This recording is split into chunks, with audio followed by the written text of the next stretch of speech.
So perhaps we'll make a little start here. We have one panel member who will literally having to run from one meeting to join us here. So I'm sure we'll be present very shortly. Anyway, just to make a start, thank you for joining us today. My name's Mike Harris from F Consulting, and we're very glad to have you with us. Our theme today is discovering how to navigate bribery and ESG risks in your supply chain. And I think this was driven by the fact that we are all seeing a rapidly changing landscape in terms of compliance, and the fact that many companies are now subject to or will be subject to increasing levels of ESG related compliance. So adding to the workload that compliance teams are already dealing with in the well-known areas such as anti-bribery and corruption, and in financial services, anti-money laundering, and of course anything to do with already existing ESG related legislation. So there's a lot more to be dealt with. So I'm joined today by a group of people, our panelists, and hi Craig, good to see you, and I'll ask them all to introduce themselves in a moment, but I've got on my screen in front of me Ian Howard of Neotas, I've got Patricio Roffo of TIR, and Craig Fitzpatrick from PwC, and I'll ask each of them to say a few words about their respective areas of work, because as you'll see, they each bring a different perspective into what I hope will be an interesting discussion.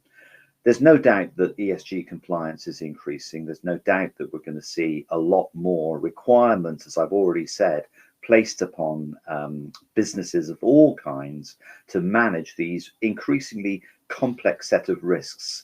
One of the challenges, well, a number of the challenges relate to, of course, the resource available that firms have to deal with this, and Patricio particularly will be talking a lot about this as we go on. But there's also the fact there's an increasing range of financial crime risks that comes from topics such as greenwashing, waste fraud, and a whole range of ESG related financial crime risks that are really now having to be dealt with by companies. So we'll delve into that a little bit, and we'll get into some of the challenges, but also hopefully some of the solutions. What are the best practices? What are companies doing to deal with this? And we'll, as I said, draw on a range of experience. So without further ado, let's, I should mention, of course, if you wish to post a question, please do so in the chat function. There's a Q&A. We'll see your questions or comments if you'd like to add to the discussion. And as your panel chair, I'll try and make sure I pick those up either as we go along, or we'll keep them until the end. We'll see how we go. But if you've got a comment or you'd like to add to the conversation, then please do chip in. Let's make this as interactive as is possible within the constraints of this forum. But let's have your interaction would be really appreciated. So without further ado, as I said, let's meet the panel. Now, I'm going to ask Patricio first to introduce himself, what he does and his work, and tell us a little bit about TIR. So over to you, Patricio.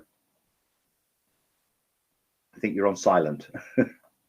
I'm muted. Thank you, Michael. Thank you for having me. Hi, everyone. Patricio Roffo here. I'm the current director for risk and compliance at TIR Mobility.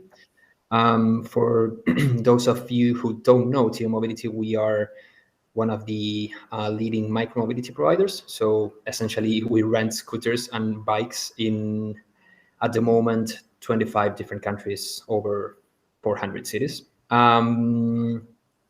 A bit of my profile: I'm originally from Argentina. I'm a corporate lawyer. Started my career working at an international law firm doing corporate stuff. Then worked for Microsoft in the US. I was leading a risk management function for the entire Americas. Then I moved to Dublin in Ireland, also with Microsoft to replicate what I did in the US for the rest of the world, for EMEA. And right now leading or heading the risk and compliance function at TIR. Great, thanks, Patricio. So lots to draw on from your experience there. Craig, can I hand over to you, please? Yes, thank you, Mike, and timed my arrival perfectly, the navigation between different platforms. So thank you for having me. So yes, I'm a director at PwC, where I lead our intelligence business. So very much working with clients on all areas of third-party risk. And look, as Mike alluded to, We're seeing a real convergence of risk domains. Historically, a lot of the work that I would have done would have focused on anti-bribery corruption, but of course, given geopolitical matters, sanctions, and then the emerging trend of ESG has become particularly relevant. So look forward to sharing some thoughts on that this afternoon. Thank you. That's great, Craig. Thank you very much. And Ian, can I hand over to you, please? Yeah, sure. Hi, everyone. My name's Ian Howard. I'm one of the founders and head of business development at Neotas. We would describe Neotas as an enhanced due diligence firm, basically helping, using technology to help companies basically navigate their way around all the complexities of their supply chains using open source intelligence. Fabulous. Thank you, panel. Right, let's get stuck into our first question. So my question is this to each of you, and from each of your respective perspectives, which, as the audience is now aware, you have 3 different kinds of perspectives here. Can you talk about some of the challenges that you see in this area? Let's start high level. Let's not delve too much into the detail at this stage. I'm sure we'll come to that. But what are the type of pressures that are being exerted on businesses, or your business as the case may be? What are you seeing in terms of the internal pressures that companies are dealing with the resources they have, and let's say the external pressures that operate around them? What are you seeing in terms of these challenges that businesses are facing? I'm going to ask you to kick us off on this one, Craig, if that's okay, with that breadth of experience that you've got. Yeah, of course, happy to. So I think, look, as I alluded to in my introduction across those different risk domains, I think at a high level, one of the big areas that clients and companies are focusing on and sort of grappling with at the minute is, how to best navigate those different risk domains, because historically organizations may have been more siloed in their approach to anti-bribery and corruption, for example, maybe sanctions, ESG risk, and financial risk. And I think one of the big positives culturally coming out of the pandemic is actually collaboration. And I think during the pandemic, organizations understood the need to collaborate more, share data, share intelligence, because of the regulatory pressure that they face across these risk domains. And that has been one of the real positive things that I've seen, greater collaboration and the need for that to drive compliance. So look, compliance is more challenging than it's ever been. Geopolitical events have made it more challenging. Regulatory events have made it more challenging. But with that, I think there's a really fantastic opportunity for organizations to collaborate and transform what they do. Great, thank you, Craig. Yeah, so really you're saying that, we're dealing with a lot more than we were before, and we're having to get to grips with a lot more. So you're having to do this operationally, Patricio, within a business, and you've been doing this for a number of years. What's your take on all of this? What are the pressures you face internally and kind of externally? Yeah, I think Craig's point brought some positive news for us compliance and risk professionals. My feeling is that this is becoming mainstream to some extent, right? Which makes my life, I'm talking specifically on heading a startup risk and compliance function, a non-profitable business, which is heavily backed by VC. Most of my pressure on top of the ridiculously complex regulation out there is basically the pressure from investors. So historically, always getting their buy-in was ridiculously complex too. And all of these factors becoming mainstream, sanctions, for example, due to unfortunate situations, of course, geopolitical situations and circumstances, it's increasingly easier to get their buy-in and make them aware of the risk of the company, of the exposure, how to mitigate those risks and the possible consequences. Great, thank you.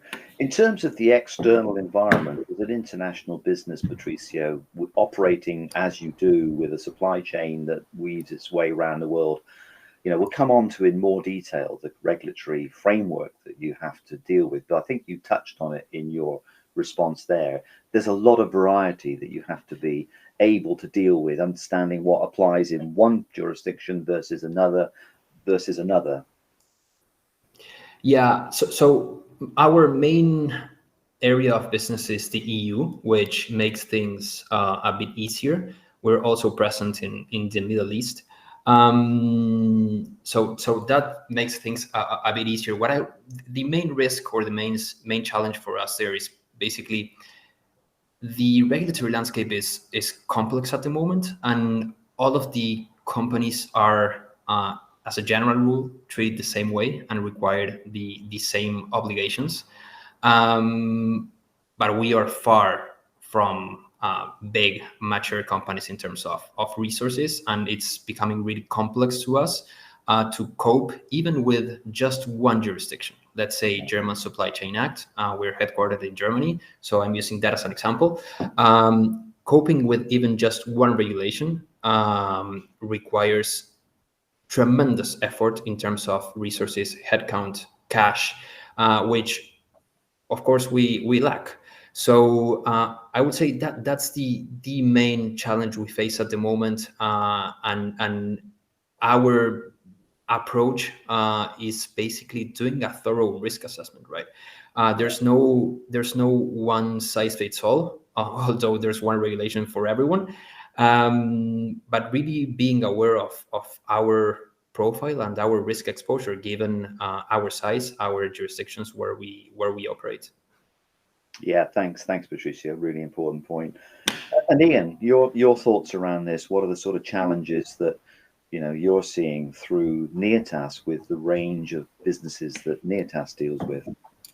Sure. I guess just sort of echoing what everybody's saying, everybody's subject to this greater regulatory scrutiny, etc. I think where the rubber hits the road for us is that clients are coming to us and basically saying their current processes aren't fit for purpose anymore, and actually how can technology help them navigate their way through it.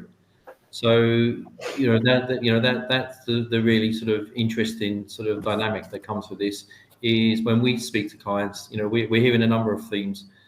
How do we basically work our way through all of that regulatory landscape?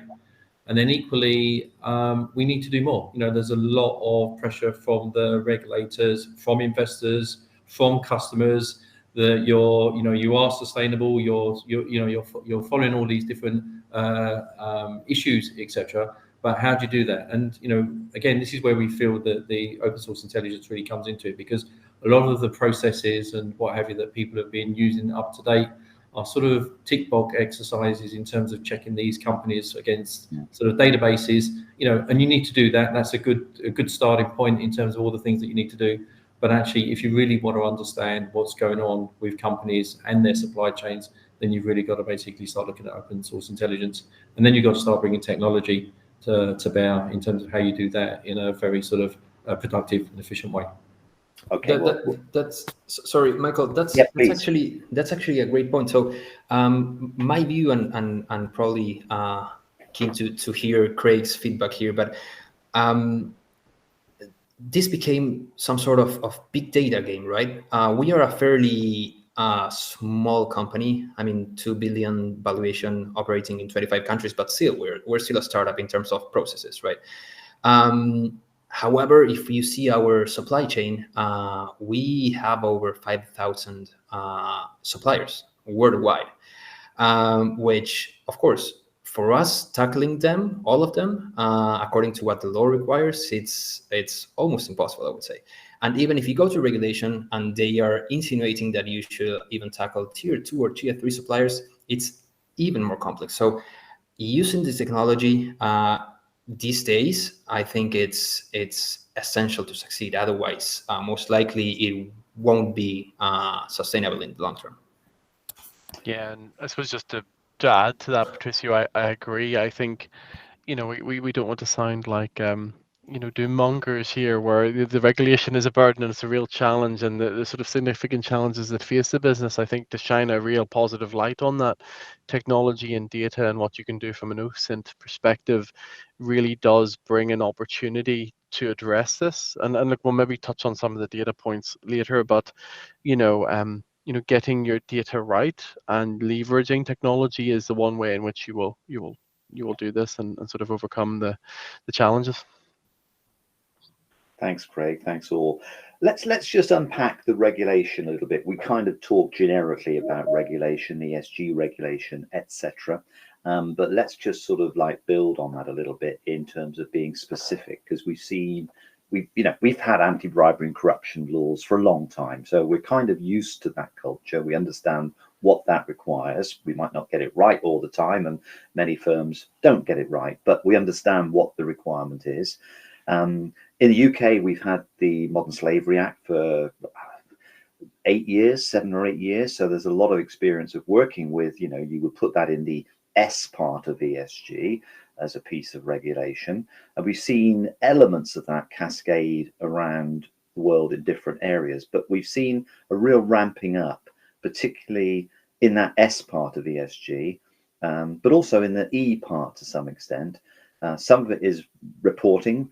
Some of it is now becoming mandatory. So let's just call out, Patricio, you talked about the German Supply Chain Act. That's been a huge initiative, not just for Germany, but all companies that have, I think I'm right in saying, a sort of footprint that has exposure to German jurisdiction in one way, form or another. So what are the specific things that the German Supply Chain Act calls out?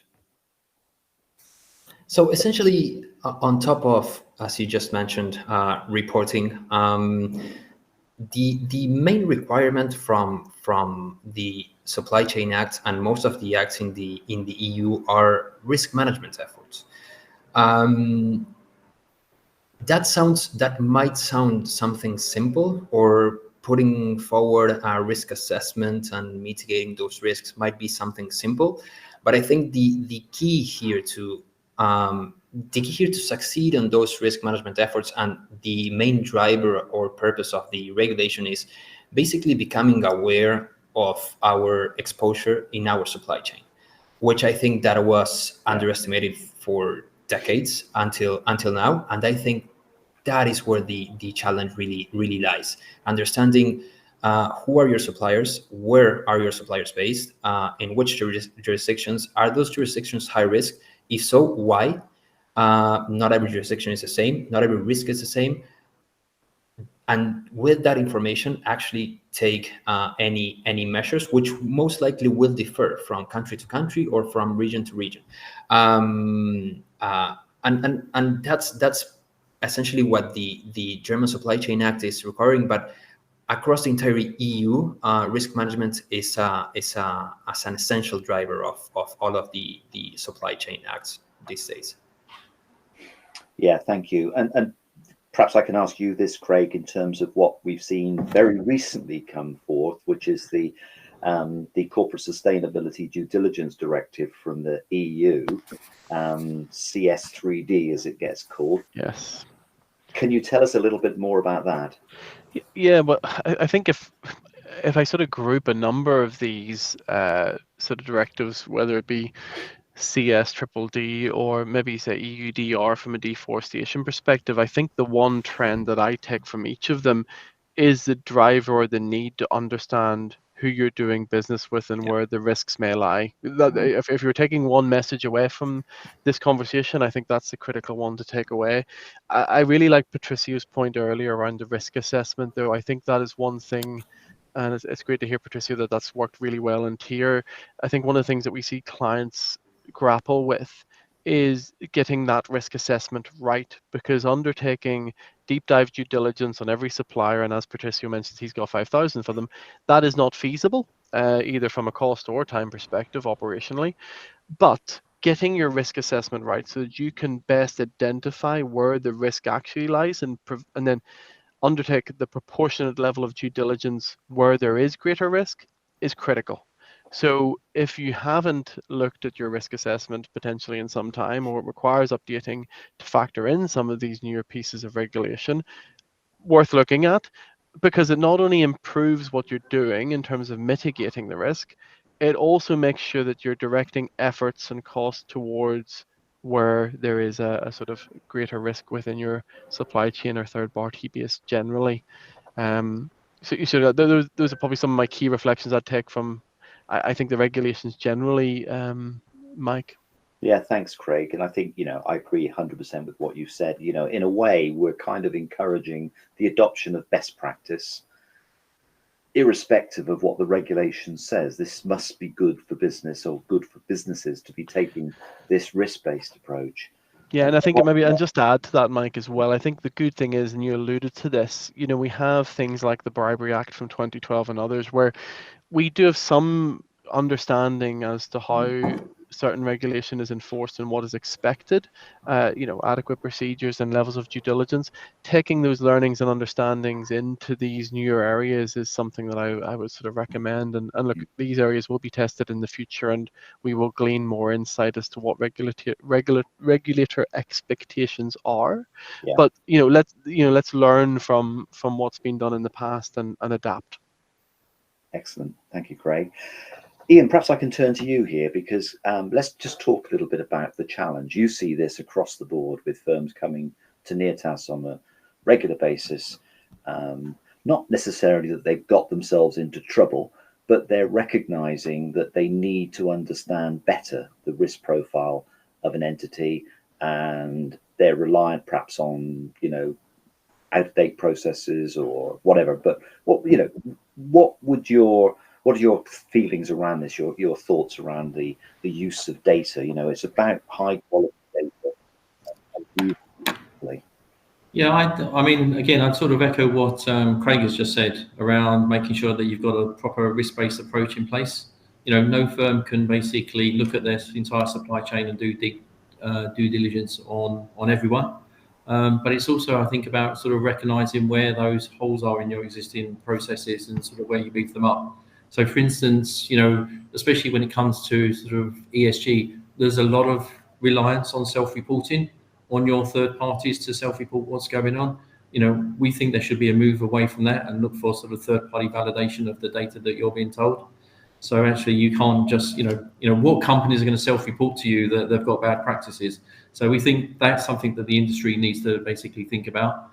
And then it is just around then, if you're going to go to this risk-based approach and you're going to go to very sort of deep dives, working out which ones you're going to do it on, and then how can you do that most efficiently? And I think this is where the technology comes into play. So actually, you can do your low-level checks with the database checks if you're sort of looking for PEPs, sanctions, or sanction screening and what have you. You can do all of these things on a fully automated basis now. And then as you bring in the deeper dive due diligence, there's a lot of technology that's now being provided that you can basically do that on an automated basis as possible. So actually, you can begin to sort of build out very deep dive levels of reports on individuals sort of on an automated basis, which makes the whole process much easier. Absolutely. Just picking up on that and a comment that you made, Patricio, earlier on about, it's self-evident, and I'm sure a lot of the audience listening will identify with this. I've got umpteen thousand suppliers. I can't possibly treat them all individually, all the same. Yet I do need to have, an understanding of my risk exposure. So how do you equate though? How do you get those two balances right? How do you decide where to apply the resource you've got? And in other areas, frankly, you just got to hope for the best. Yeah, I think it all comes down again to what Craig mentioned on your risk management approach, right? So our approach was shifting from probably the main approach of everyone a couple of years ago of checking the boxes to actually understanding our profile and our exposure, not only our current one, but probably also given our opportunities ahead and what we forecast, right? So we don't treat every supplier the same way. We don't treat every region or jurisdiction the same way. And we don't just perform a due diligence on every single supplier worldwide. We don't. And given the regulations wording, which I don't fully agree, but some wording related to doing simply doing the best efforts on supply chain. I think that those approach are relatively easy to sustain in a potential inquiry from the German regulators in our case, for example. So yeah, that's pretty much our approach. We internally we call it something like smart compliance on really choosing what's really worth it investing resources and what it's not. Of course, it's not just making that decision, but having that uncomfortable discussion with probably the top management on letting them know and raising awareness of our risk, probably risk that they are not aware and the consequences. And with that, making tough decisions on what to move forward and what not. Yeah, thanks, Patricia. I'm just going to pause there for a moment and give chance for our audience and to remind you, if you've got a comment or a question, just please type away in the, I think if you're looking at the same front end as I am, there's live stage button, but there's certainly add interaction, chat, Q&A, and anything you pop in there, I can raise with the panel. So do take your opportunity and just take the chance to take the opportunity to make any comments you've got or ask a question, please. Right, let's just sort of change direction a little bit. The fact is, we're talking about doing good stuff. We're talking about actually being the good guys, compliant, making sure that we protect our organizations, we protect our shareholders, we protect our customers and all the important stakeholders relevant to the business. But the fact is, there is still an abundance of bad guys, to use a silly phrase, but to make the point that, we are actually in an environment where we're not seeing diminishing levels of organized crime or criminality or exploitation, etc. So let's just talk about some of the key ones. And I want to pick up here on things that we touched on already or mentioned in a bit more detail. But let's talk about sanctions risk, because that is a topical issue for a lot of organizations, managing sanctions risk in what's become a very complex geopolitical world. Craig, I'm going to turn to you on this one and ask you if you just sort of help us understand the issue a bit better and obviously how firms are dealing with it. Yeah, of course. And look, I've been doing this type of work for 16, 17 years now, and since the Ukrainian invasion, I've never seen such a dynamic and challenging sanctions landscape. Whether it be the US, UK, EU, or global authorities expanding the lists on a monthly, quarterly basis to levels of which we've probably never seen before or dealt with in terms of the scale of sanctions being imposed. And not only that, I think the Ukrainian conflict in particular raised a really interesting light on indirect sanctions risk. So OFAC in the US have always had their 50% rule, and for those of you who maybe aren't familiar with that in the audience, that is, if you're doing business with an entity that is 50% owned by a sanctioned entity, you should treat that entity as it is sanctioned effectively. And with the significant number of individuals being sanctioned by global authorities, that really increased the risk of doing business indirectly with a sanctioned party, because many of the organizations that I worked with and I spoke with understood potentially the legal entity in which they did business with, but maybe since they contracted with them 7, 8, 10 years ago, they maybe don't have a clear picture as to who the key directors are now, who the beneficial owners are, or who the ultimate beneficial owners are. So that was an exceptional challenge from a data perspective to really understand, well, what is my indirect sanctions risk? And thankfully, and as Patricia and I have mentioned, technology and data is there are solutions coming on the market, and Ian will have a view on this as well. But there are data providers out there who are providing specialized data around indirect sanctions risk to help manage that risk in a more comprehensive but cost-effective manner. And in addition to that, I think the other thing that has changed is clients, to Patricia's point, have enhanced some of their questionnaires and what they're doing and asking of third parties, and the regularity at which they're asking for that to be updated to maintain that compliance.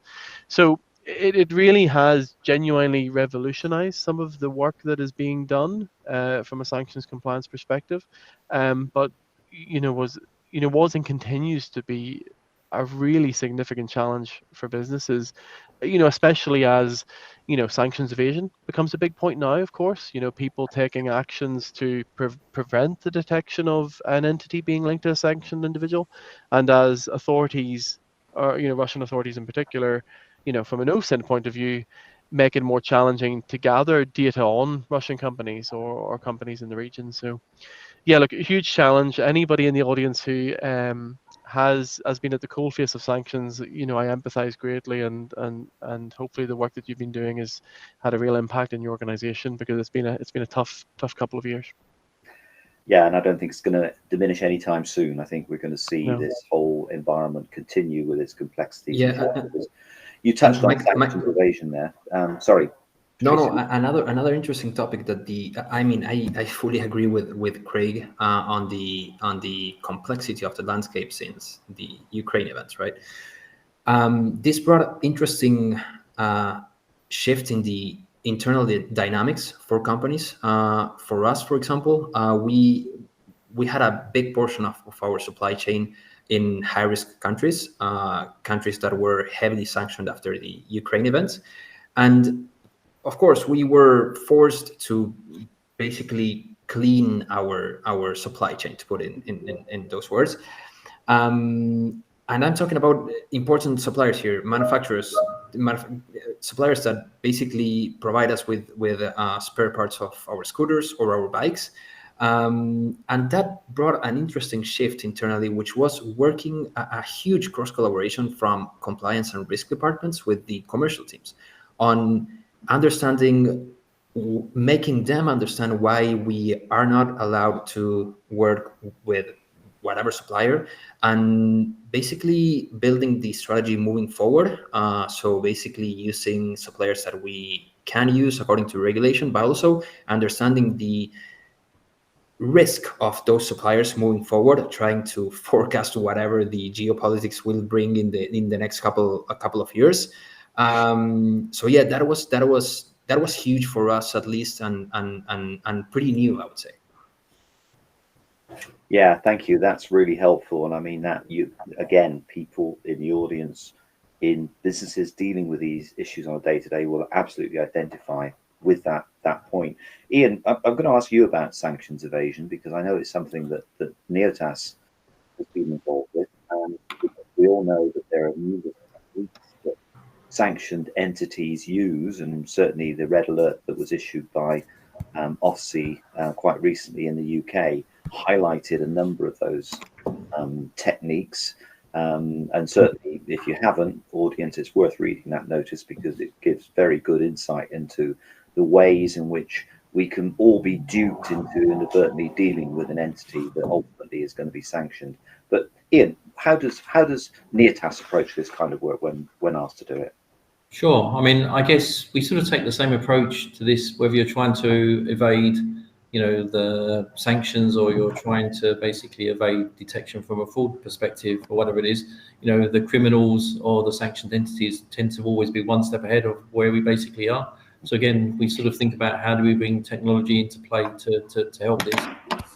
We've found from a sanctions evasion perspective, especially in relation to sort of Russia and what have you, where so many of the sanctioned entities basically all of a sudden were no longer owners of the assets and etc. So actually, how did you work out whether the person had been sanctioned and what entity they were basically connected with? Where we found the technology really helped in that is where we began to sort of use graph databases and what have you to sort of overlay connections.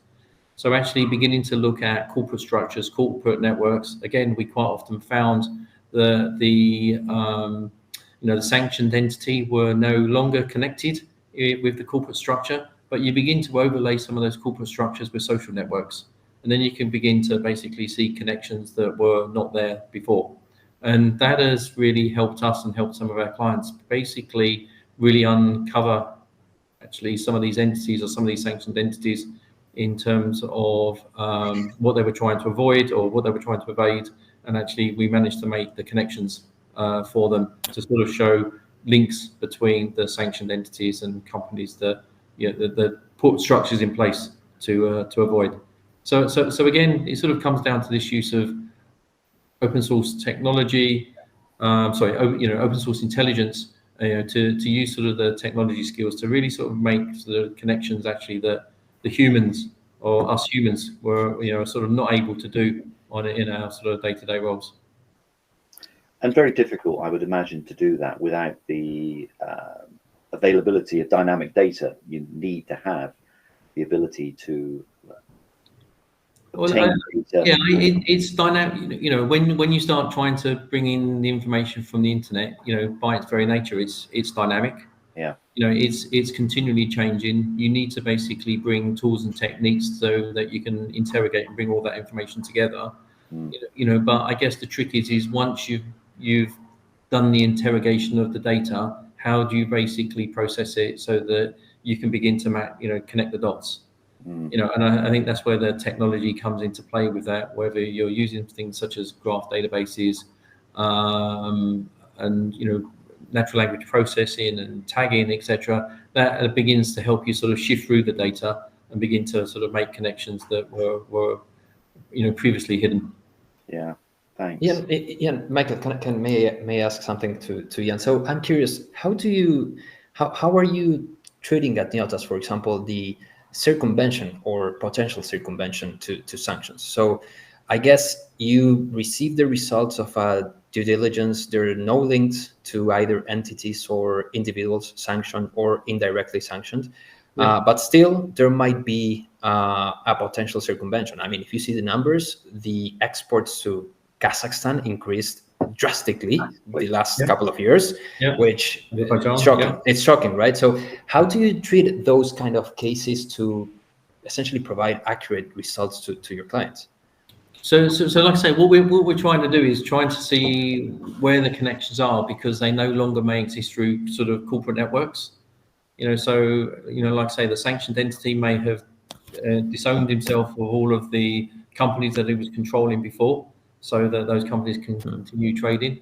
So we've begun to sort of look at, as I say, sort of social networks and begin to sort of make those connections. So in one particular case that we worked on recently, the sanctioned person didn't own assets, and we was trying to see where the assets were, and we managed to basically make some connections through running sort of his social network through alongside his corporate network, and we began to sort of find matching data points. So we found matching addresses between the two networks, and actually you began to see that actually these things were actually connected, and actually the client that we were dealing with was a little concerned that this person was looking to evade the sanctions. So there was a hint there that actually they needed to be investigated further. And actually what we managed to do is begin to sort of, like I say, create those connections for them that were previously hidden. Got it. Great. Craig, I'm sure you've got something to add to this from the nature of the work that you do at PwC in this area. Yeah, for me, it's going to be a growing trend, I think, to be honest. I think the area of evasion is going to be a real challenge. The stuff that Ian mentioned in terms of leveraging data, using graph analysis techniques, things like that to sort of spot trends or issues across it is going to be, organizations need to leverage data and tech as best they can. I think the one real challenge going forward is the accessibility of this data and how you can get hold of it. So, continually maintaining a little bit of horizon scanning on what data providers are out there, what markets are servicing, what's available. I think that will change and evolve over time to help solve these problems. So I think it's just exceptionally prudent for organizations to sort of have that mentality of how do we continuously improve what we're doing in light of those challenges. That's great. That's great advice. Thank you. I think we've explored the sanctions risks that businesses face. Let's talk a little bit, coming back into the ESG risk areas specifically. Let's talk about greenwashing. I mentioned it in the introduction. It's a bit of a term. Anybody would like to give us a definition of what greenwashing is? That would be great. I'm kind of looking at Craig here, and but just a general definition of what we mean by greenwashing. I'll go for a super simple one. So like the way I often easily describe it is, it is the difference between the commitments that you're making from an ESG perspective versus the reality of what is occurring. So to bring that to life, if you're making a commitment around the fact that you have a very ethical supply chain and there's no risk of environmental waste, for example, if you're maybe in an industrial manufacturing services business, but you have found in your supply chain that suppliers are dumping waste into lakes. Perfect example. So, it's basic. I often say the easy way to describe it is, you're walking the walk and talking the talk as well. What it says on the label is actually in the tin, or not necessarily. Yeah, exactly. Yeah, thank you. Which go ahead, Patricia. You're probably going to say what I'm going to say. I was going to say is easier said than done in terms of some of the challenges we'll discuss, but we'll come to that. Absolutely. But ironically, we found that environmental companies that have environmental purposes have the higher risk on this matter. I mean, let's use our case. We are a tech company. We are a micromobility provider, but in the end, we're a sustainability company, right? So basically, we want to change mobility for good, to do good for our planet.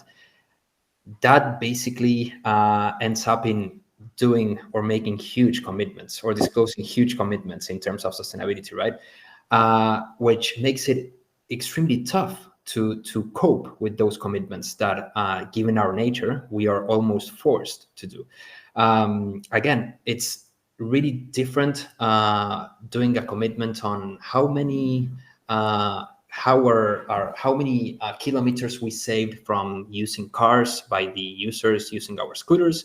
But then if you see our supply chain, or I'm just using our company as an example, or the footprint on manufacturing our vehicles, that's a completely different story, right? So sometimes I think it's confusing seeing the product or service we are delivering versus how that is actually rendered internally. So how do we manage it? Because Ian, I think you made the point earlier on that we're in ESG terms still reliant on self-declared information. Yet we need to have independent data sources that can help us validate ESG credentials. So how do we marry that? What are the limitations of that within the present environment, and how has technology and the access of new data sources, how is that helping us solve this problem so that we can actually understand and identify potential greenwashing? Sure. So, I mean, at the end of the day, you need to think about all these different sources and how you bring them together. I mean, what we've found is the more data you've got, the more ability you've got to make a more informed decision. And actually, if you can basically provide all of those data points across a single platform with a single view, then you can build up some fairly detailed pictures of how companies are basically operating. The FCA recently did a tech sprint around greenwashing, and they were concerned that investors especially retail investors, are potentially being duped by companies that were launching funds on the back of having very green credentials. Investors clearly want to invest their money in those types of things, and actually were these companies up to scratch in terms of the green credentials that they were basically selling. And the tech sprint was around, actually, could we use data to look at that for them? And we were fortunately one of a dozen companies or so that got asked to participate in it, and we actually won a prize on the back of it. It basically showed that bringing all these various different data sources together can really have a big sort of impact. And actually, it's not just the data sources, it's also what you do or what processes you put the data through to bring that information to life.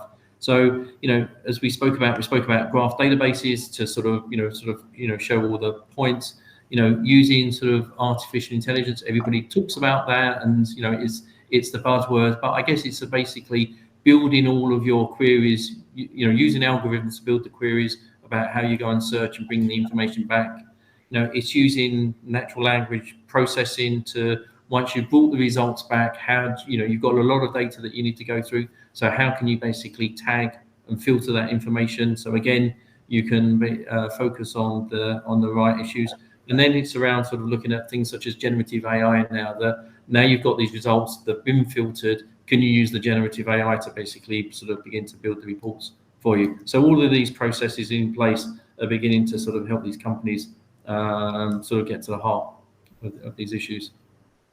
So, Craig, do we think we've got a little bit of a gap between what the regulators are asking of us, or asking of companies to do, versus the solution providers having fit-for-purpose technology and data solutions that can meet those requirements? Is there a bit of catching up needed from what you see more generally?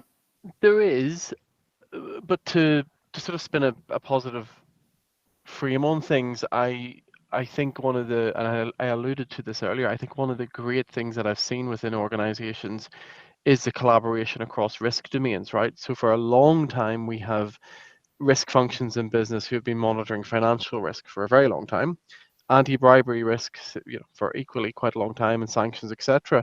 And what I've seen across organizations is a coming together of minds. We're like, well, how do we learn from how we dealt with that at the time? What were the challenges?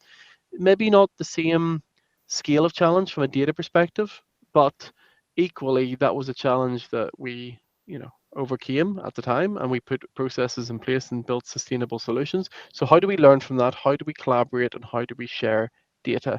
So some of the really interesting trends that I'm seeing from a compliance perspective are, non-financial services clients using technologies to monitor things like transactions, where they're building in different data points from internal data sets, as Ian mentions, bringing OSINT into that, bringing all of these things together. And to Ian's point, how you leverage that data and how you make or generate value from it is the critical component, because that's how you really either unearth a risk or identify something that needs to be addressed. So I think to sort of shed a real positive light in terms of what companies and organizations can do, I think first of all, identifying, well, where are those data gaps, to your point, Mike, because there are gaps. What could we do to fill those gaps, either from external data sources, OSINT, or otherwise data that we collect? And then how do we put a platform in place or a sustainable solution in place that allows us to proactively monitor for this risk on an ongoing basis is sort of critical. But I think collaboration across your organization is critical, because others will have faced this challenge in other risk domains historically. Great. Well, that's a great answer. Thank you, Craig. And really, you kind of touched on, bring this back into you, Patricio, because, compliance generally is seen as a cost in the business. It's everything that goes with it. It's necessary, but the view of many boards is, well, we've got to do what we've got to do, but actually this is just eroding margins. And therefore, we can't keep throwing money into the compliance pot to solve these issues. So how do you balance those things off, Patricio, as a business, recognizing that, you actually want to be competitive in the marketplace and compliant, and you have an increasing range of things that you're responsible for? How do you marry those tensions, if you like, together? Yeah, so I guess it really depends on the business, right? In our case, for example, we rely on government contracts, right? So we have government contracts with every single city in which we operate, regardless if they tender that market or if they don't. But still, we have government contracts. So we really can't afford to have this kind of threats. So for us, compliance ends up being a competitive advantage. This is, at least this is how we try to get the top management's buy-in, especially if you see the micromobility ecosystem. Most of us are just small startups. unicorn companies, but still startups, right? So really doing efforts on compliance ends up being a competitive advantage for us in our market. But again, it really depends on in which market you operate, of which industry, and what type of company you are. This is our situation at the moment. Thanks, Patricio. Kind of nice segue to what I want to ask you all next, which is what opportunities are there for improved information sharing, maybe cross industry, maybe within industry sectors, between companies? Are there opportunities where, it seems to me a lot of companies operate in relative isolation in managing compliance, and there must be opportunity to leverage the knowledge, the information that we have more than we do at the moment. So the question is two-part. One, have you seen any opportunities that you think this is a really good way of approaching and improving, the response to the challenge? And let's face it, information sharing is always one of those top key priorities. Or case studies where you can actually point to something and say, look, this was the problem, this was how it was approached, and these are the sort of solutions that have come forward. So if you've got some experience that you can share with the audience in that sort of general partnership area, that would be great. I think the obvious one, maybe from an ESG perspective, is maybe somebody like EcoVadis is worth flagging. A provider where a lot of organizations feed in, and they're somewhat of a utility, maybe for the lack of a better expression, where they're collecting data on supply chain in a consistent manner, and many organizations are feeding into that and fueling it. I think that utility concept is a really interesting one, and it's one that I know the financial services sector looked at many years ago to help address AML and anti-money laundering and know your customer risk.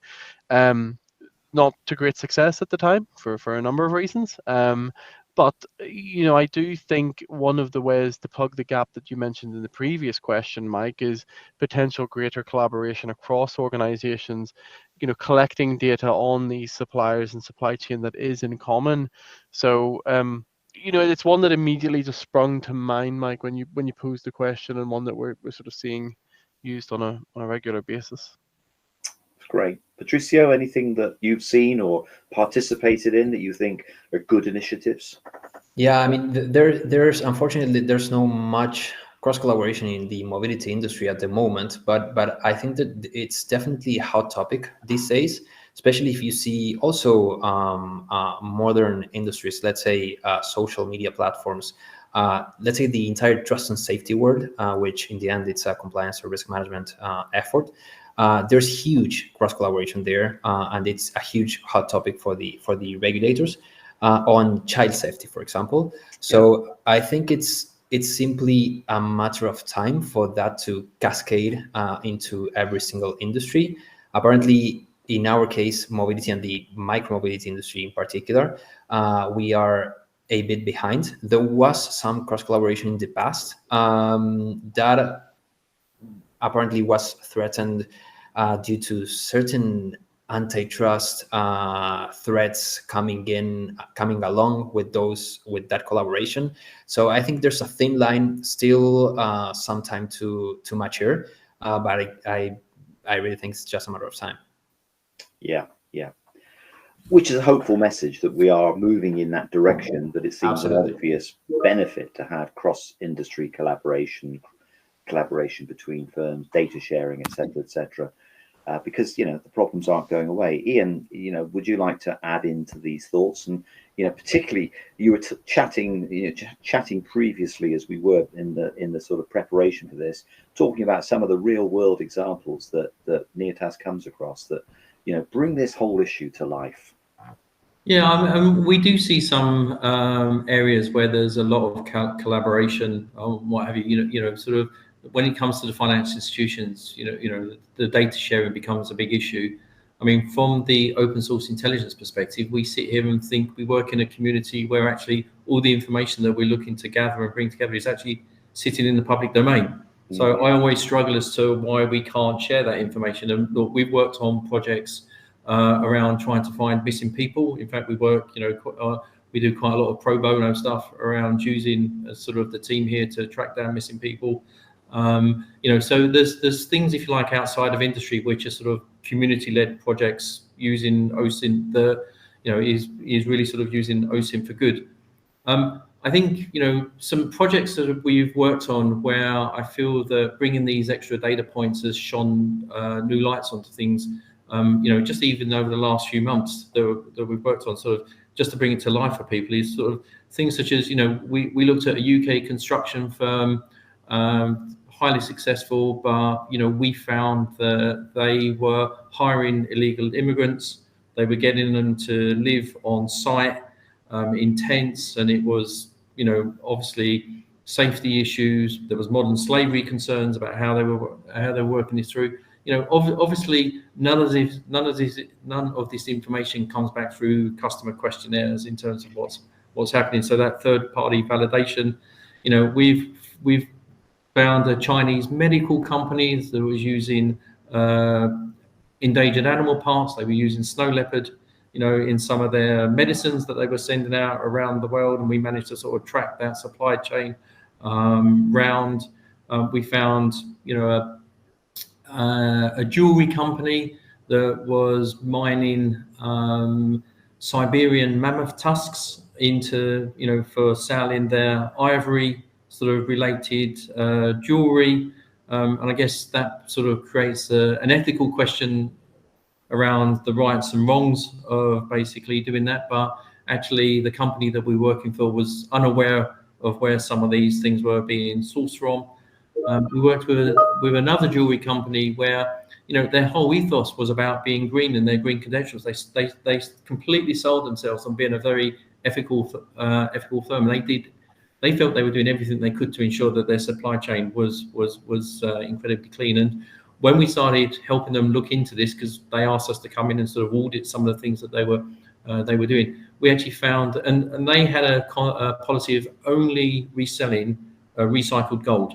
They felt that actually bringing mined gold into their supply chain was too big a risk for them, because they couldn't confirm the source of the gold that was coming into the supply chain. They couldn't confirm that it was coming from well-run mines. They couldn't confirm that it was, wasn't coming from, some parts of Africa where the mining conditions and the working conditions were very bad. So they took the company decision to only bring in recycled gold.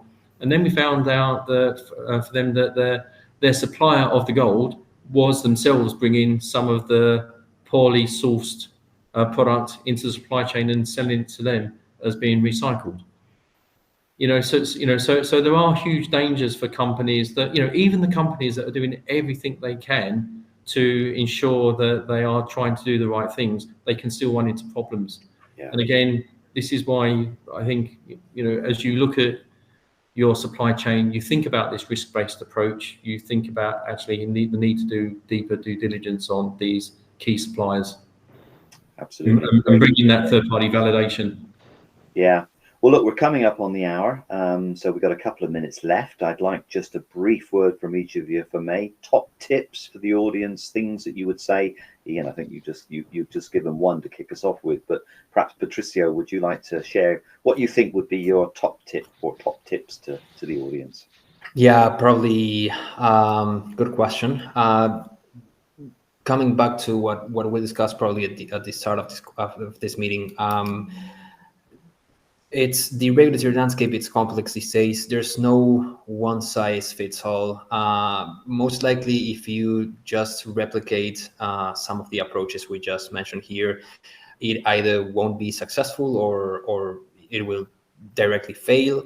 I wouldn't even do a check the box exercise just using a spreadsheet and implementing processes. I think that's not sustainable either. And really doing an internal efforts on understanding where are we standing, where we operate, how we operate, which are our risks, why, how to mitigate those. Those discussions will probably be uncomfortable. Many people won't like to have those discussions. But that would be my top tip if you really want to succeed in implementing a compliance or risk framework in the long term, right? Thanks, Patricio. That's great. And literally a few seconds. Craig, last word to you. Yeah, just to add to that, look, it's a fantastic opportunity to take a step back and reflect on what you're doing and how you're doing it. So, look at your data, how you're collecting it, what technology you're using, and to Patricia's point, have that uncomfortable discussion internally around, well, how could we improve? Because if we don't now, it won't be sustainable for the future.